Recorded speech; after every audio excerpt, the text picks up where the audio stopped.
Good morning বন্ধুরা, তোমরা সবাই কেমন আছো? আশা করি তোমরা সবাই ভালো আছো। আমি তো ভালো আছি।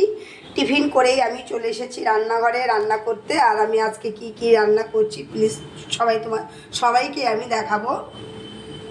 প্রথমেই দেখো, এখানে আমি সবজিগুলো ধুয়ে বেছে নিয়েছি। উচ্ছে আলু ভাজবো, কেটে নিয়েছি। এখানে মাংসের জন্য 4 পিস আলু নিয়ে নিয়েছি। এখানে মাছের জন্য আলু কেটে নিয়েছি। যা যা সবজি লাগে আমি যেটা যেটা রান্না করব আমি ভালো করে ধুয়ে বেছে নিয়েছি। এখানে দেখো মুসুর ডাল নিয়েছি। মুসুর ডালটা আমি পেঁয়াজ দিয়ে করব। আর এখানে রয়েছে কাতলা মাছ আলু দিয়ে করব, দেখতেই পাচ্ছ। আর এখানে রয়েছে দেখো চিকেন। এই চিকেনটা আমি করব। তোমরা তো জানোই ছেলে মাছ খায় না, আর ওর জন্য আমাকে চিকেন করতে হয়। সপ্তাহে 7 দিন, 7 দিনের মধ্যেই আমার 5 দিন চিকেন থাকে ঘরে। কি করব বলো, কিছু করার নেই। কিছু একটা তো ছেলে খাবে, ও তো আর মাছ খায় না। যাই হোক, এই হচ্ছে আজকে আমার দুপুরের রান্নার মেনু। আমি জোগাড় করে নিয়েছি। তোমরাও দিদিভাইয়েরা নিশ্চয়ই জোগাড় করে নিয়েছো রান্নার জন্য, দুপুরের জন্য। আর টিফিনটা না হলেও তোমরাও টিফিনটা করে নাও। আমি টিফিন করেই চলে এসেছি রান্নাঘরে।